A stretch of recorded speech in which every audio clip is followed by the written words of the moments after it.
Hello, everybody. This is Matt Erpelding from the Boise Metro Chamber of Commerce, and today we have an incredible program, and we are very proud to have partnered with the Boise Young Professionals and with the Idaho Statesman to bring a four-part series on voting issues in Idaho. And in particular, we're going to take deep dives into several levels of government to really talk about what the role is and how it interfaces with other parts of the state.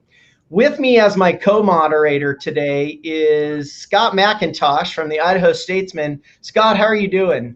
Fantastic. Thanks for having me. You know, when you and I first started talking about this partnership, it was pretty clear that the Statesman was also interested in not just the civility of these conversations, but really digging into the deep inner workings of some of the positions across the state. Tell us a little bit about why you decided to partner with us. Yeah, I think, with the Statesman, we deal with all levels of government, from federal to state to county, all the way down to city council. And I think this is really important. I'm really excited about this series because getting a better understanding of what each level of government does, how they function, what they're responsible for, and what they're not responsible for is really important and can sometimes be confusing. So I think this series is going to do a great job of explaining some of those issues and some of those functions of the different levels of government. You know, and before we introduce the congressmen, who are really the important part of our show today, I just very quickly want to thank again the Boise Young Professionals. I want to thank the Idaho Statesman for being so willing to partner with us on important projects like this. And then we have, as you know, the Boise Metro Chamber of Commerce is a 501c6 nonprofit, membership-driven organization dedicated to improving the business climate across the Treasure Valley. We have been very lucky throughout this pandemic to have the support of our members as we pivoted and started doing these virtual events. And today, our other two sponsors are Micron and AT&T. We're very lucky to have them. And before we get started, here's just a brief message from AT&T. And now. As business moves forward, we're all changing the way things get done. Like how we redefine collaboration, how we come up with new ways to serve our customers and deliver our products. This one is cheddar. It's delicious. Oh, you look so healthy. But no matter how things change, one thing never will. You can rely on the people and the network of AT&T to help keep your business connected.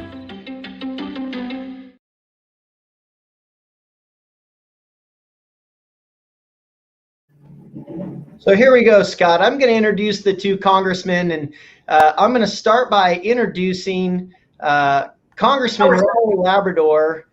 And before he has an opportunity, I just want to read Congressman's bio. Former Congressman Raul Labrador served as Idaho's first congressional district in the U.S. House of Representatives for 8 years, winning elections from 2010 to 2016. He was the chairman of the U.S. Judiciary Subcommittee on Immigration and Border Security and served on the Committee on National Resources and chaired the Subcommittee on Oversight and Investigations.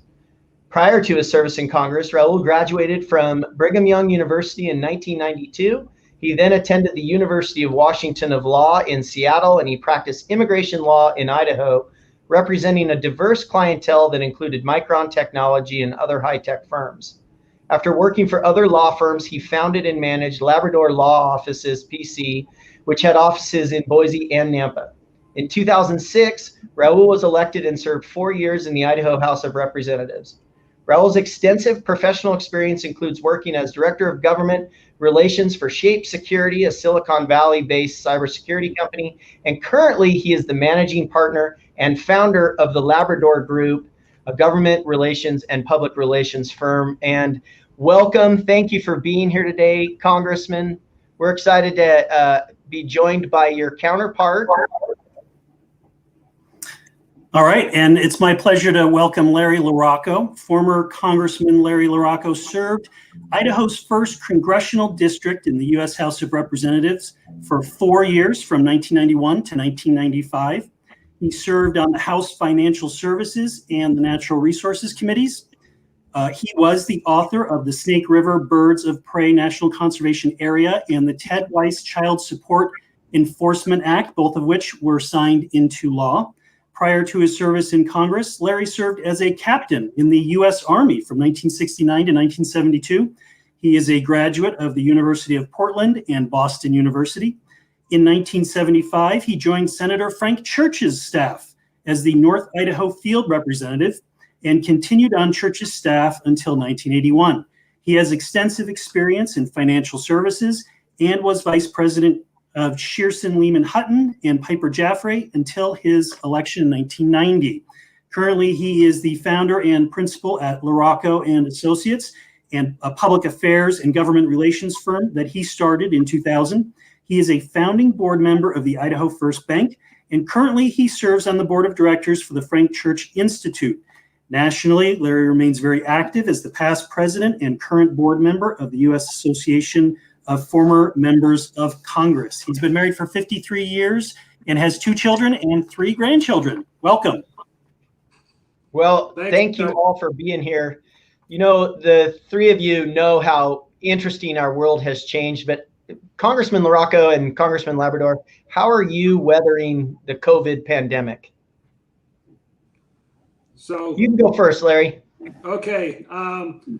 I'm doing pretty well, although the isolation's starting to get to me, but we're doing okay. We're safe.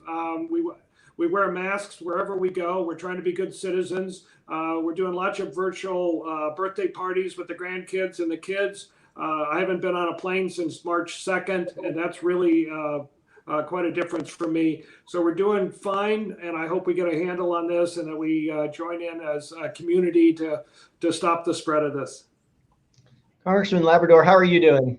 We're doing really well. I have only 1 child at home from 5. We've had the family come through for the last few months. We had a wedding. We're going to have a grandson be born in a couple of months.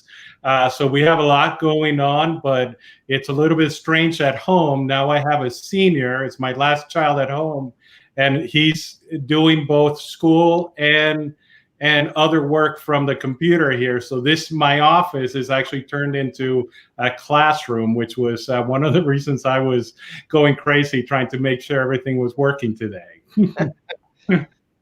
Scott, how are you doing?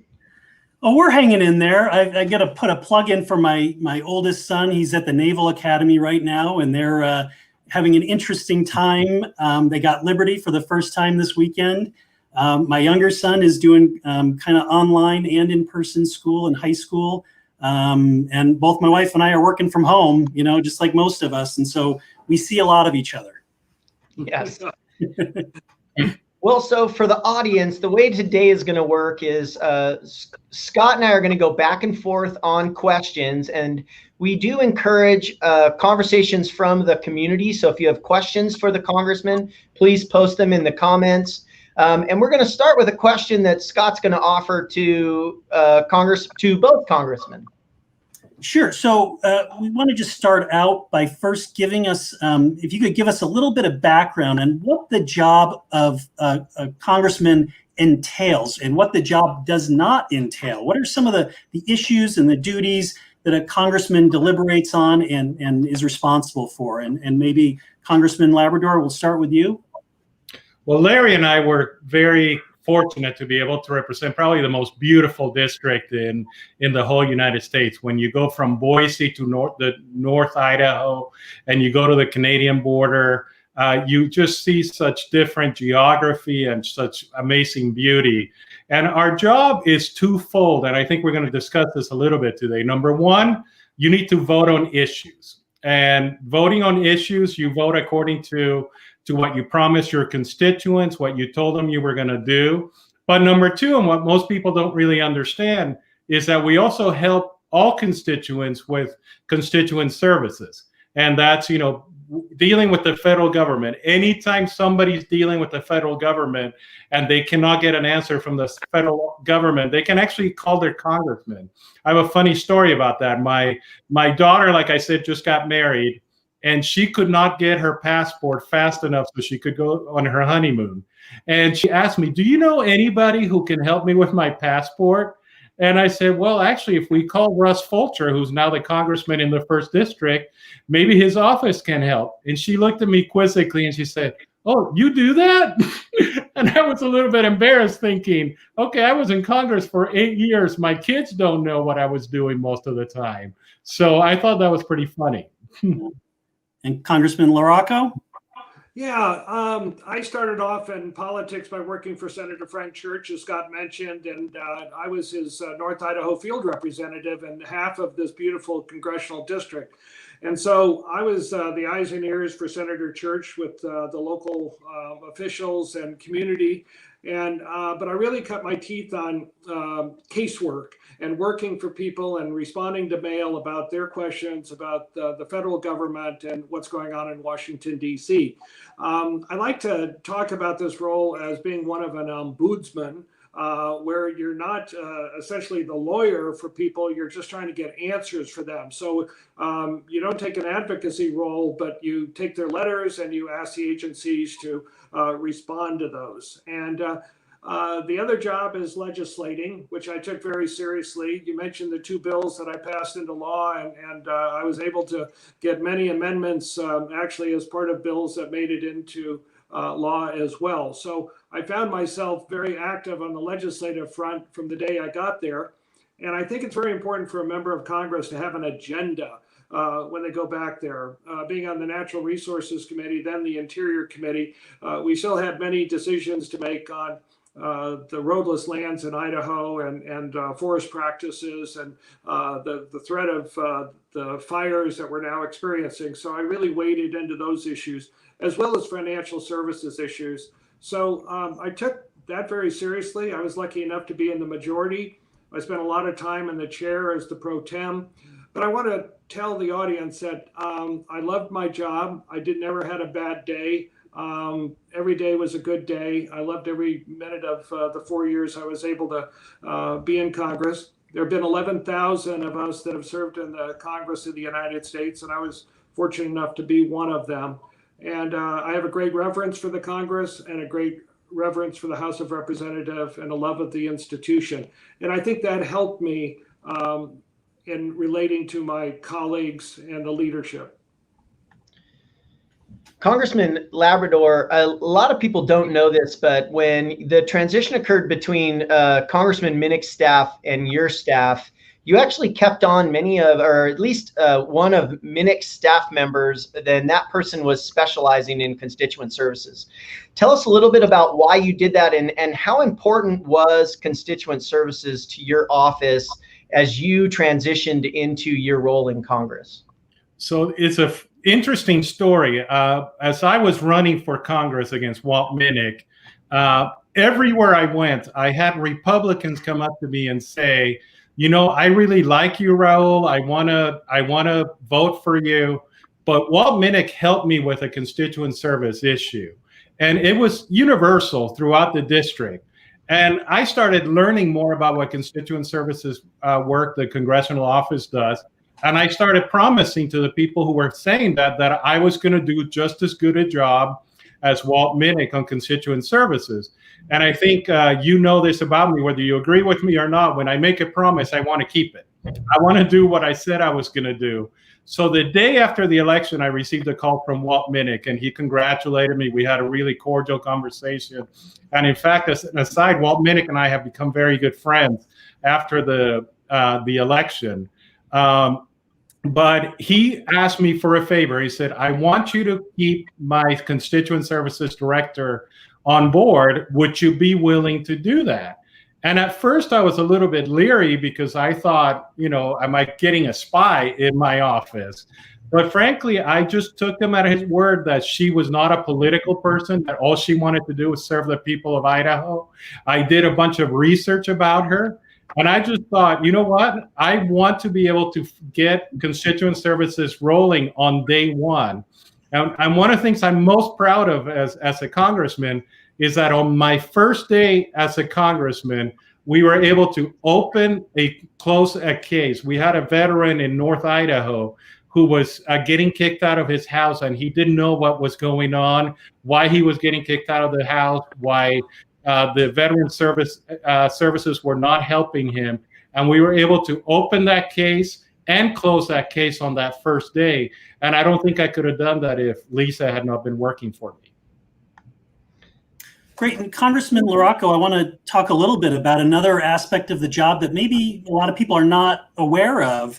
But congressional offices interface with more government agencies than people may realize. So maybe can you discuss how your offices work with other federal agencies like the SBA and the USDA Farm Services organizations? Yeah, that's a great question, Scott, because it's the essence of casework. In other words, people, as the old saying goes, write to your congressman, and there could be many, many issues. As we know, the federal bureaucracy is huge, and so people have questions about whether they're getting the proper attention from those agencies. And so they can come from anywhere on any agency that exists. It could be the Maritime Agency, it could be NOAA that deals with climate, it could be the Forest Service, BLM because of our public lands ownership in the state. So, there's an ebb and flow of it. I would imagine that in today's world that Congressman Fulcher is very busy with the SBA because of the PPP loans and so forth, and also with the USDA, as you say, because I think they're helping people in rural areas try and survive. As we know, there are going to be like 100,000 small businesses that fail. So those small businesses are looking for assistance from the federal government to see, in many cases, to see how they can be helpful. We certainly had a lot of agencies dealing with public lands, wildlife, and that type of thing. But consider this district has a port. It's got 5 national forests in it. The largest wilderness in the lower 48 states, the longest free-flowing stretch of river in the country. So the natural resources issues are really paramount for a lot of people. But that doesn't mean that people don't have questions about what's going on with their Social Security, the Veterans Administration. We have 120,000 veterans in Idaho. So a lot of times they have issues. So you just try and take their letters and you treat them with respect and you get answers for people. And if the bureaucracy doesn't answer them the specific questions they ask, you go back and you ask them to do it again. And it may be that you take things all the way up to an administrative law judge. But sometimes, and this was my experience working for Senator Church as a caseworker and field rep, is that you'll see issues that are brewing and bubbling up from the rocks with people that sometimes need a legislative fix. And so then there's a flow all the way to Congress with legislation. I've got some examples, but for consideration of time, I won't go into those, but that can happen. This question is for both of you, and it's continuing to dig into this constituent services piece, because folks that are listening right now, they're either, many times they're incredibly Republican or they're incredibly Democrat. And that partisanship has an impact on what people think they can get from their congressman. But constituent services in particular is supposed to be a nonpartisan office that's designed to help every Idahoan. But even when I was in politics, I would get people that would say I wouldn't help them because they were a Republican. And so the act of partisanizing the office is sometimes a little scary. Speak to what you did to keep partisan politics out of your constituent services. And to be honest, did you see that as something that was important? And we'll start with you, Raul. So we had a rule in my office that was pretty clear.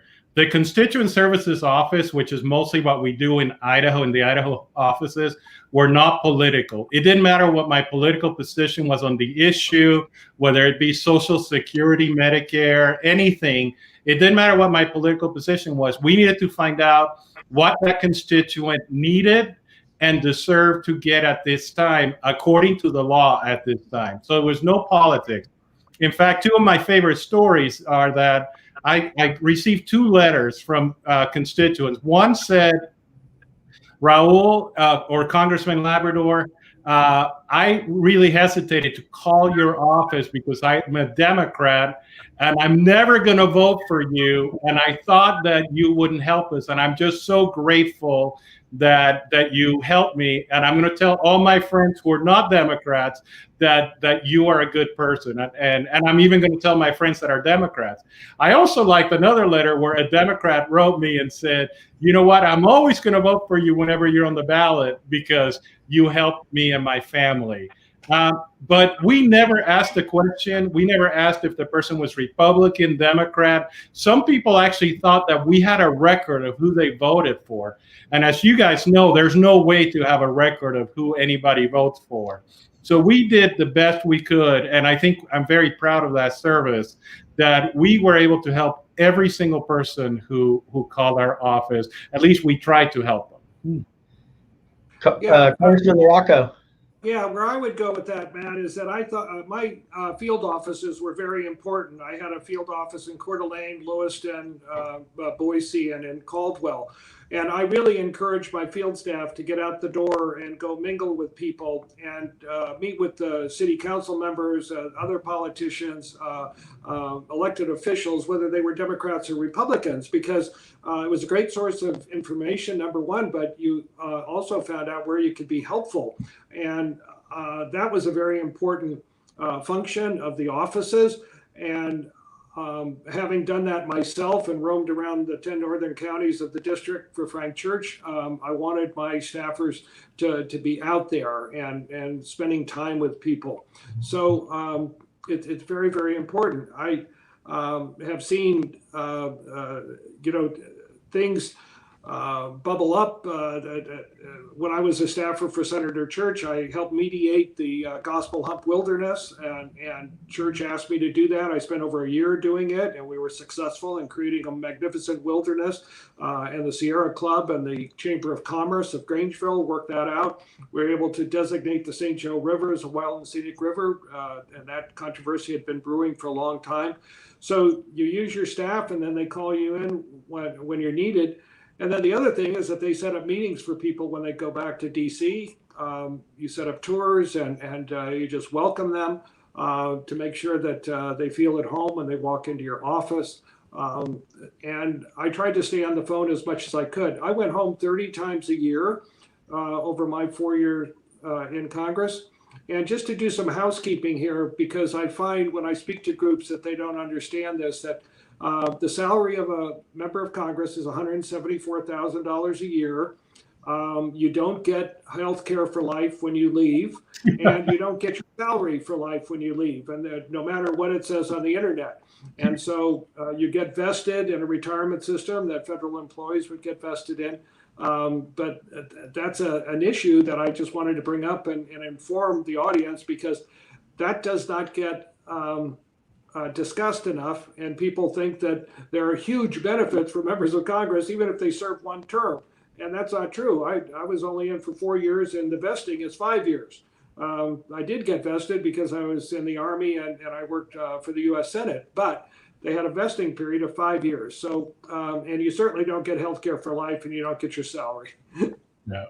Congressman Labrador, you were laughing. It sounds like you agree with that. Oh, I get that question almost every day. Somebody says, so what are you doing for a living now? And I explain to them what I'm doing. Says, well, but you don't need to work, right? Because you get a salary for life. And I'm like, rich. No, not even close. And I don't get those benefits that everybody thinks. But, it was an honor and a privilege to be in Congress. Like Larry said, only 11,000 people have made it. 11,000 plus have made it to Congress. And every day I walked to the Capitol, walked through the halls of Congress, I would pinch myself. It was just amazing to be part of history. And I thought it was such a great privilege. So I hope that doesn't steal the thunder of my next question, because I wanted to ask you both about surprises. So what's something about the job that people were surprised are part of your job as a congressman?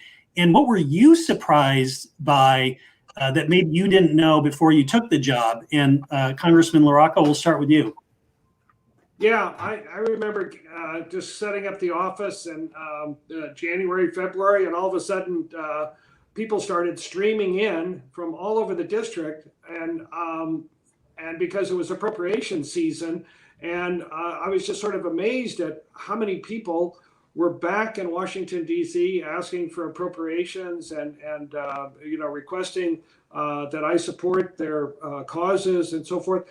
And it was just back-to-back meetings. Like, 8 o'clock in the morning until 8 o'clock at night. All these groups were there. And so that was a surprise to me that I hadn't really experienced, because I had been a field representative. And here they were coming to see me, and you had to sort of triage all of these different requests and decide what was worthwhile and figure it out politically. And then the other thing that I think surprised me are all the masters that you have to serve. You have your leadership, you have your constituents, of course, you have your political party, you have your chairman, and then you have your conscience that you have to deal with and sort of harmonize all of those things, and you have to come to grips with it. And I found that having an agenda and sticking to it on what I wanted to accomplish. For example, it was mentioned that I passed the bill protecting the Snake River birds of prey. That passed in the first Congress, the first 2 years I was there, but it didn't pass the Senate, so I had to come back and do it again. And that was a big surprise, is that, well, I passed it to the House. We're done. No, we're not done. You have to do it all over again. And Congressman Labrador? Well, a surprise to other people is actually the constituent services that we talked about. Like I said, I even had some of my kids not realize that we help people with those issues.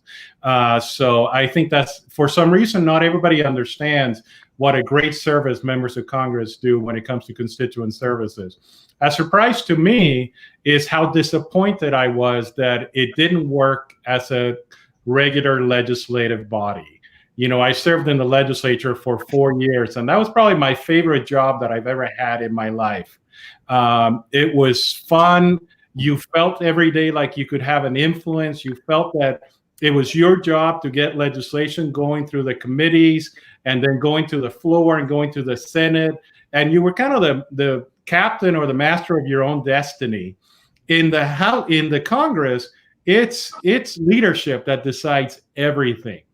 They decide every single issue that's going to go to the floor, that's going to go through a committee. They even decide what the legislation is going to look like and what amendments are allowed. And that's not the way our founding fathers, I think, designated or envisioned that the Congress was going to work. It was supposed to be a little bit more independent, where each individual member actually had the opportunity to either kill legislation or pass legislation. So I spent my 8 years in Washington, D.C. trying to change that, trying to actually make it more like the Idaho legislature, which I know not everybody thinks the Idaho legislature is a great thing, but if you compare it to how Congress is working and the work that you can do in the Idaho legislature, I think everyone has an opportunity to have an impact. As you know, I was in the legislature, and I will say, to your point, it was my favorite job I've ever had in my life. It was also the hardest job I ever had, and it was partly because I was in the minority, which is more difficult, obviously. And I think when you were in Congress, you may have served a little bit in both environments, but when you both were in Congress, you also had a governor who was from the same party as you. And so your office as a congressional, as a member of the federal delegation, regularly interacts with the governor's office. But starting with you, Congressman LaRocco, talk a little bit about how you interfaced with the governor, how you interfaced with counties in your district, cities, etc. How did you interface with all levels of government at the state level? Yeah, I just want to quickly comment on dealing with the leadership, is that there are ways to do that. And I tried to really figure that out. And I think the way that I did it is that I showed a love of the institution, a reverence for the institution, and it gets noticed by the senior members that are there. And that's a huge image that you're building and a reputation that you're building. And I think I was successful at that. and I think it helped me. Now, when I was in and Cecil Andrus was governor, first of all, we were very close friends. We agreed a lot on natural resource issues. And as former Secretary of the Interior, that was helpful to me. For example, he had done a great deal of legwork on the Snake River Birds of Prey area because he had withheld it by executive order going out the door when he was Secretary of the Interior. So he knew the area backwards and forwards. So he was able to communicate that to senior legislators in the Senate and also to the Clinton administration when the bill finally got passed. So that was a great advantage. And we worked out things together. I was in touch with his agencies and so forth. And on the constituent services side, there are a lot of times that there's an overlap between the federal government and the state agencies. And if you could build those relationships with the state agencies, sometimes you could give your constituents really, really good service by letting them know what's happening. Let me give you an example. The fish and game in the state of Idaho is regulated not by the Fish and Wildlife Service, but by the Fish and Game Department. So if somebody writes to me about that, we build a relationship with the Idaho Fish and Game Department, then we can get them an answer. And a lot of times they would be responsive to us. So it was advantageous to have Cecil there. We disagreed on a couple of things, like what I call the bombing range out in the Owyhee Desert. And I can't go into it because this is a family show on what he said to me and called me when I announced that I was not supporting him on that. But that was pure Cecil Andrus, and I loved him. Congressman Labrador. So we work closely with the governor's office and local local and county elected leaders. The governor's office actually went probably more to the more senior members. Remember, I was the junior member of the delegation the whole 8 years that I was there.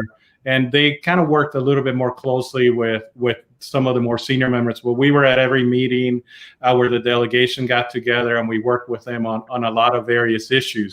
Where we did a lot of really good work is working with the county and state, county and city leaders in Idaho. One of the big issues that we were dealing with in Owyhee County that we got wind of because of the county leadership is that they were dealing with grazing rights and the length of time that their grazing allotment would last. And we actually, with the help of some of the county and local leaders, we were able to draft a piece of legislation that eventually passed and extended those grazing rights. So we had a lot of interactions like that. We were dealing with forest management with the leadership in Valley County and Idaho County. We did a lot of things with those because of my natural resource background and the experience that I had in Natural Resource Committee. We were able to work with a lot of the county and city leaders on those issues. So I want to talk a little bit about partisanship and civility. And Congressman LaRocco, I want to start with you. You know, when you served in Congress, you served before Speaker Newt Gingrich changed the House permanently by encouraging members to travel every weekend. How did that change Congress forever? And what was the job like when you were in office? And in particular, can you talk about the collegiality among your peers and across the aisle? What was partisanship like when you were in Washington? And what's your sense of partisanship, cooperation, and civility in Congress today compared with when you were in office? Well, yeah, it's a really good question, Scott. People make a difference. When I was in Congress, Tom Foley was the speaker and the minority leader was Bob Michel. And of course, Newt Gingrich thought that Bob Michel was a pushover and he was too agreeable. And but bipartisanship really reigned in those days. There was a great deal of cross-fertilization, and there wasn't the head knocking and the tensions that developed, I think, when Gingrich came in. You mentioned Gingrich. I think he changed the Congress for the most part. Let me give you an example. When I was a freshman, just after I was elected, everybody, all 45 of us, Republicans and Democrats, went to Harvard to talk about issues. Now, we could have gone to the University of Nebraska or gone to Bismarck, North Dakota. It didn't matter where we were, but we did go to Harvard. The most important thing was that we were together and we were learning about each other and forming those relationships. In 1995, Gingrich ceased doing that, and he split up the Democrats and the Republicans. So from the get-go, they didn't even have a chance to get to know each other and to form a common bond and determine, what frames of references that they may have shared. Now, on the place has become a commuter institution, and every district is different. I came from what I would call a marginal seat. I was the first Democrat since 1962 to win the seat, and I had a target on my back. I won with 53%, so I needed to be home. I needed to be visible, and so I came home quite often. But in the old days, as everybody's fond of saying, people would get together over the weekends with colleagues and families and so forth, so they would go home every weekend. So it became a Tuesday to Thursday kind of an institution. There wasn't time to even go to all your subcommittee meetings and get to know people. People didn't travel together as much.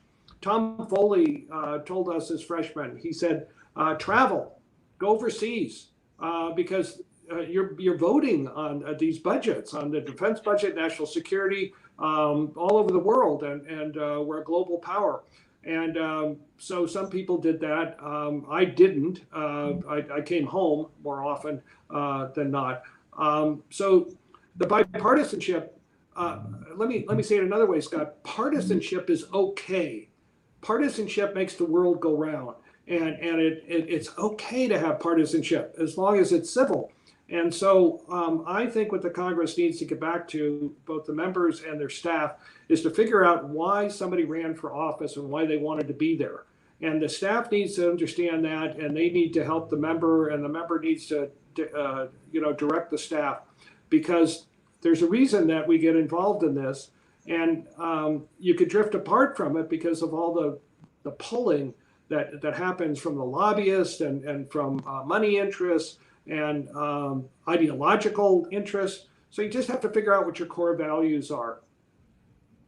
And Congressman Labrador, fast forward to when you were in Washington. What was it like, and how is it different from the picture that Congressman LaRocco paints? So I disagree with Larry just a little bit, and I think there's a misunderstanding about what really happened in Congress. I think everybody thinks that it's because we're no longer there, full time.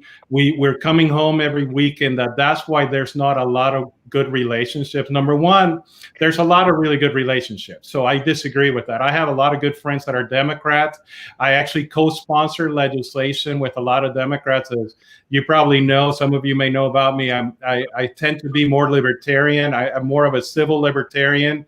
So I co-sponsor legislation with members of the Black Caucus, with very liberal members of Congress, because of the civil liberties issues that were very important to me, that I was able to work with the left wing of the Democratic Party on a lot of issues in the Judiciary Committee that were very important to me. So I had wonderful relationships. I actually think what changed in Washington, and I do blame Gingrich for this, it just happens to be a different thing, is when Gingrich became the Speaker of the House, he took all the power away from the committees, and he decided that the power needed to reside in the leadership office. And I think maybe that's why Larry had a little better relationship with his leadership than I did, because when he was in Congress, the committees were a little bit more powerful and were able to do a lot more. Right now, since Newt Gingrich until now, and you talk to both Republicans and Democrats, the Speaker of the House gets to determine too much what happens in Washington, D.C., gets to determine too much what happens in the committees and on the House floor. I think that's what has created some of the divide in Washington. I think that Bob Michael, I always love hearing that Bob Michael was such a wonderful leader, but the reality is that a lot of Democrats love Bob Michael because he wasn't the Speaker of the House, and he was willing to acquiesce to the things that they wanted to do. I didn't see Nancy Pelosi working with the leadership like Bob Michael worked with the Democratic leadership when he was in the minority. But I really ascribe it more to the fact that I don't think the committees have as much power and influence, and it's too leadership driven. And I think both members from both the Republican and Democratic side are frustrated with that. We're going to keep talking about the whole civility piece and kind of delve into that a little bit deeper, but I wanted to just ask a couple of kind of logistics questions that have come up through the question process, through comments. The first is, and I'm going to ask you this, Congressman Labrador, because you're the most recent congressman, but how many staffers does each congressperson have? And besides constituent services, really, what do those staff do? And then how does the local offices, whether your field offices are Nampa and Boise and Coeur d'Alene, how do they interface with your DC office? So that's one. So talking about the whole staff piece. And then the second one is, how do recesses work? Okay. So I had 15 staffers in both Washington and Idaho. And I did my office a little bit differently than other members of Congress. I actually had 2 chiefs of staff, one chief of staff who was over the Idaho office and one chief of staff who was over the Washington, D.C. office. And then I required them to talk every week about how the 2 offices were working and interacting together. And in fact, they became really good friends, and they talked almost every day, 2 or 3 times a day. So, and the constituent services and dealing with local leaders, elected leaders, and officers and officials was done out of the Idaho office. And out of the DC office, it was mostly the legislative staff. It was the people that were dealing with the legislative issues on the House floor, in the committee. We have different staffers that work with us in the different committees. So I had a legislative assistant who worked with me on judiciary hearings and judiciary issues. I had another staffer who worked with me on natural resources issues, and we divided the work accordingly. We ran, there's a lot of financial stuff that has to be done out of the office. We're given, and I don't remember the number, but it's something like $1.4 or $1.5 million a year to run all the offices and to do all the work that is being done.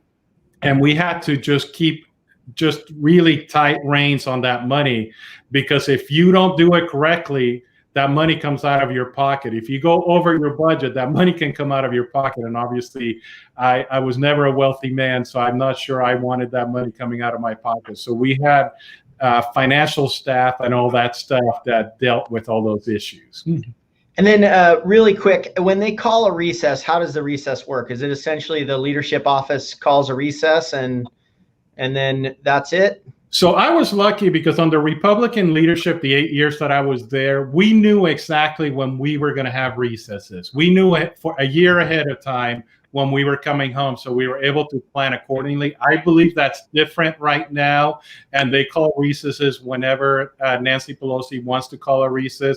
And then with the pandemic, you just don't even know when you're going to be there and when you're not going to be there. But I always knew ahead of time. And for me, they call it a recess, but it's really constituent work. We have such a large district. Larry and I probably represented the largest district in the United States. It's the size of the state of Indiana, just so people understand how large our district is. And I had to be somewhere in the district every time I came home. And I would divide it into 3 different parts. I did North Idaho, I did the Panhandle, and then I did southwestern Idaho. And every weekend I would spend it in one of those areas. Now for another question about civility, and that is, we increasingly exist in a polarized environment, and that polarized environment pulls us further and further away from a place where compromise or collaboration is even sometimes considered possible. And believe me, as a member of the minority, I had constituents that would come to me and demand that I talk my Republican colleagues into something, and it doesn't really work that way. Republicans are blaming Democrats for not agreeing with them. Democrats are blaming Republicans for not agreeing with them. Is there a way forward? And what do we need to do to really change the civility and begin to get back to a place of collaboration? I'm going to start with you, Congressman LaRocco. Yeah, I think it's everybody's, each member's responsibility to try and figure that out.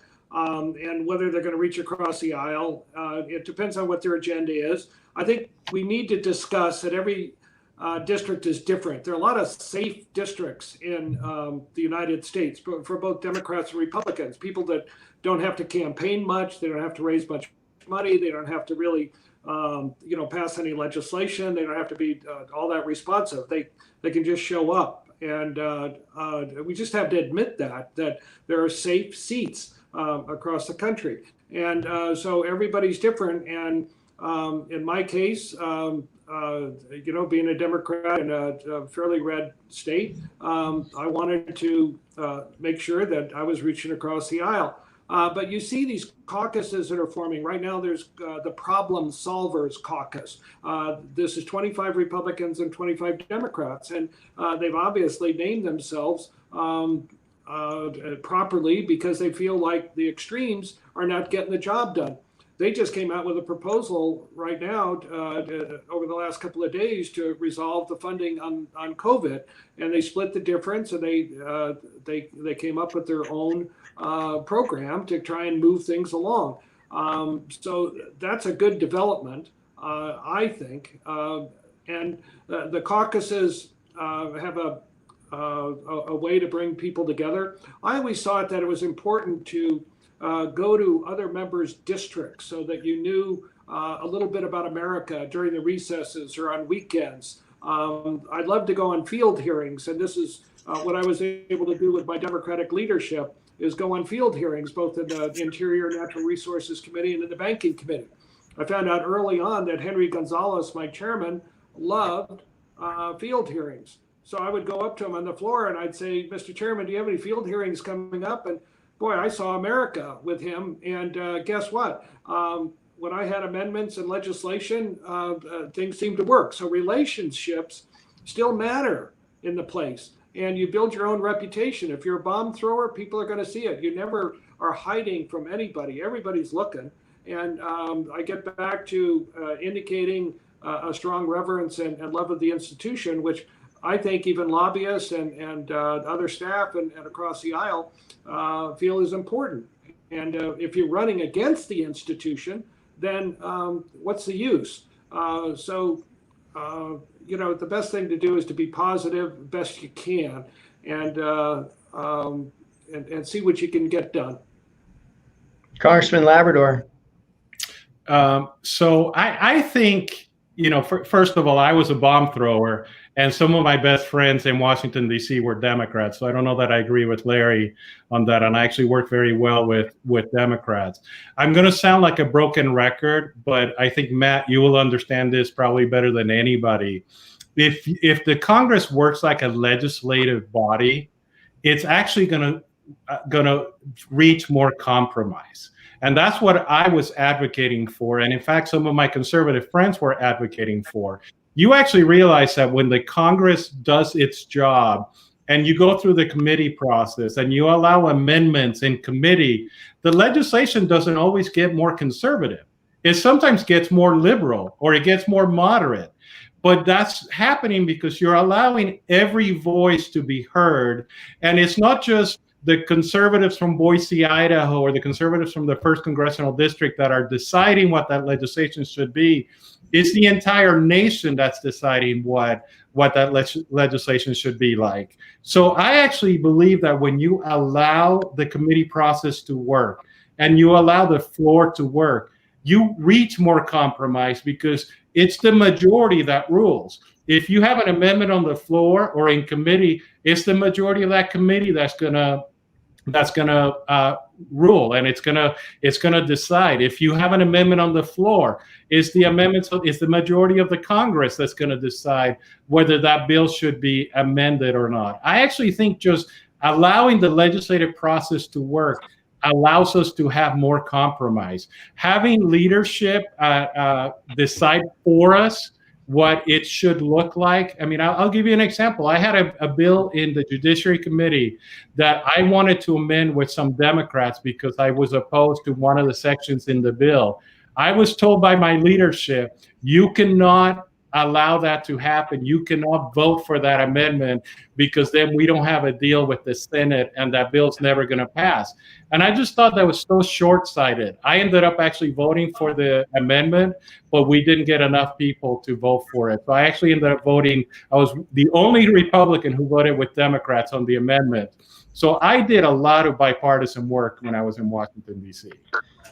I sometimes was a bomb thrower, but to your point, you have to know when you're going to throw bombs, and you also need to know when to work on those relationships. So I would say it's probably less of a disagreement between the two of you and more of a, hey, this is a balancing act that you have to do. If you just go and throw bombs every day, you're never getting anywhere, but you got to have those relationships. I'm going to kick it over to you, Scott. Yeah, I wish we had another hour to talk. I would love to dig down on that. I think that's a fascinating point, but we do want to get to another topic about the checks and balances in Washington, the division of power between the legislative branch and the executive branch. And so to both of you, there seems to be a growing imbalance of power between the legislative and executive branches of government. I don't know if you'll agree with me on that. But it seems to be that's why the presidential race is has become such a high stakes election. Whether the president's name is Obama or Trump, a Democrat or Republican, it seems there's too much unilateral power vested in the executive branch right now. Do you agree with that? And if so, is there a way to claw back some of that power to the legislative branch? And Congressman LaRocco, we'll start with you. I think there was too much control and power in the executive branch until the 2018 election when the Democrats took over the House. And the country wanted that counterbalancing power with the House. They wanted the oversight. They wanted the administration to be checked in some ways.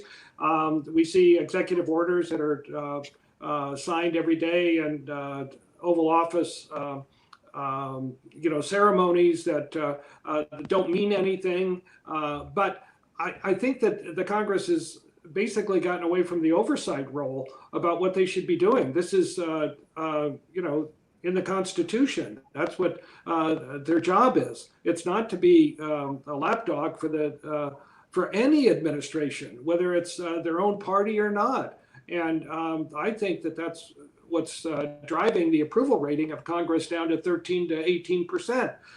The approval rating of Congress right now is dismal, and I really wouldn't want to be an incumbent right now with that kind of a rating. But it's out of balance right now. But I think it's coming back. You look at what goes on, for example, in the House Foreign Affairs Committee versus what goes on in the Senate Foreign Relations Committee. There's all kinds of oversight that's happening over in the House side, but there's nothing going on in the Senate side.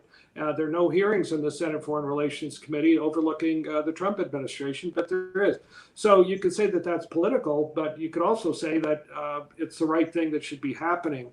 So I just want to say, I know we're running out of time, but I got some really good advice when I was a member of Congress. Dick Gephardt told us that we should do right and risk consequences.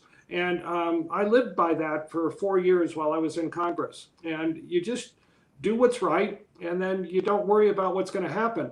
There's so many elements out there that are trying to defeat you anyway. And so just do the right thing. And I think it's a good credo to have. It served me well, and I think it's something that I wanted to share with the audience so that they knew that that's what drove me. Congressman Labrador, what's your take on the balance of power right now? I couldn't agree with you more, Scott. In fact, I violently agree with you on this issue. But where I think maybe Larry might be a little bit off. This happened during 8 years of the Obama administration, and it's happening right now with the Trump administration. I think, unfortunately, the president has too much power, whether it's a Republican or a Democrat, and the partisans are unwilling to stand up to presidents from their own party. They're great at standing up to presidents from the other party. They're willing to do impeachment. They're willing to do congressional hearings. But when it's their own president, they never stand up to them. And I think that's a disservice to the people of the United States. In fact, if you look at legislation, one of the biggest frustrations in Washington, D.C. is that whenever a large bill passes Congress, I voted against a lot of those large bills because every one of them says that they're going to allow the executive agencies to decide the meaning of that legislation. They're going to allow them to decide how to implement that legislation. And I know there should be a little bit of that, but we should be a little bit more responsible, where we're more prescriptive as legislators as to what the executive is supposed to be. And both parties actually end up passing legislation that gives the executive too much power. And what we have done, it has been a dereliction of duty from the House of Representatives and the Senate, where we have given the presidency too much power. Many of these executive orders that Larry's talking about, that I complained about when Obama was in power, and that Democrats complain about when Trump is in power, they're actually fine because the Congress gave the president the authority to write those executive orders. What we need to do is actually write legislation that limits the power of the presidency. And I think that would be very, very helpful. So I love the legislative branch. Like I said earlier, my favorite job was being in the Idaho legislature, and I loved being in Congress. I thought it was an honor. And I think legislators need to understand that they have to take power again from the executive. And it's happening here in Idaho right now, where legislators are not standing up to the governor. We have time for one more, Matt? Yeah, probably one more. All right, real quick. And this is for both of you. What one piece of advice would you offer to young people in the state or the city or county government, any level of government, looking to make an impact? And what would you say to anyone considering getting involved in any level of service? And Congressman LaRocco? Yeah, I would get involved in campaigns. First of all, be a volunteer. Pick somebody that you have identified that aligns with your philosophy, your moral compass, and your style, and just be a volunteer. I volunteered for Senator Frank Church in 1974, and then the path was forward to Congress, quite frankly. You get a close look at it of what goes on. You can see people in action. So that's one thing. The other thing is that there are unbelievable careers in the federal government. They're very interesting. They can take you places, and you could do meaningful things at a very early age. We are in a world right now where the bureaucracy is being condemned and looked at as a deep state and all of that. But I think I would recommend that people take a fresh look at government, both at the local level and the state level and the federal level. There are great careers there. They don't have to be lifelong careers, but they can be very interesting. So I'd keep an open mind on it and pursue it. I think that public service is a great calling. And I've spoken all over the country to students through our Congress to Campus program at the U.S. Association of Former Members of Congress, where I was president. Next week, I'll speak to students at Indiana University, and I'll talk to them about public service and the value of it and how it can be enriching for both themselves and the country. Congressman Labrador, what advice? I agree with everything that Larry said. I would just add, and I think he actually said it in his statement as well. I think young people need to understand that in spite of what we're seeing on Fox News and MSNBC and the 24-hour news, which I think is adding to the angst about government, public service is a noble calling. It's a noble profession. I think it's good to serve.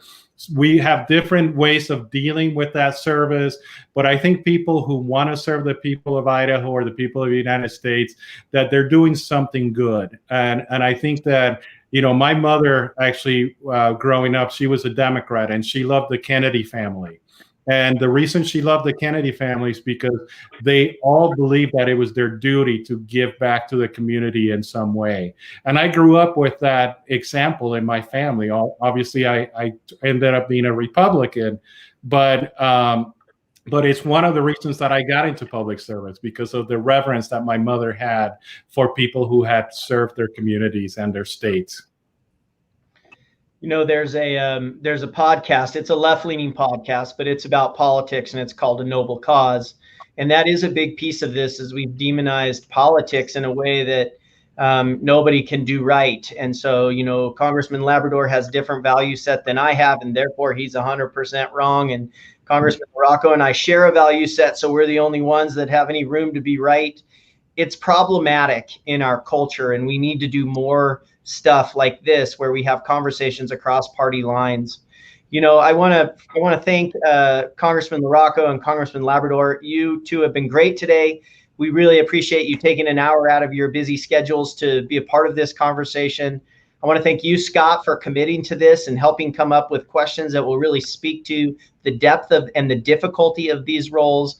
And last but not least, I want to thank AT&T and Micron for sponsoring this series, for being committed to the Boise Metro Chamber, and most importantly, for the Boise Young Professionals for designing this, for coming up with the idea, and for putting it into motion.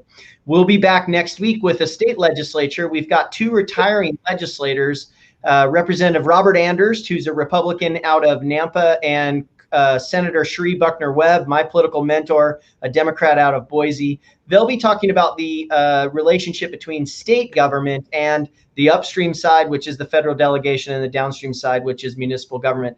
So we'll be back next week, and we thank you all. And again, thanks to the three of you for joining us today. It's been a real pleasure. Thank you. Thanks, Scott.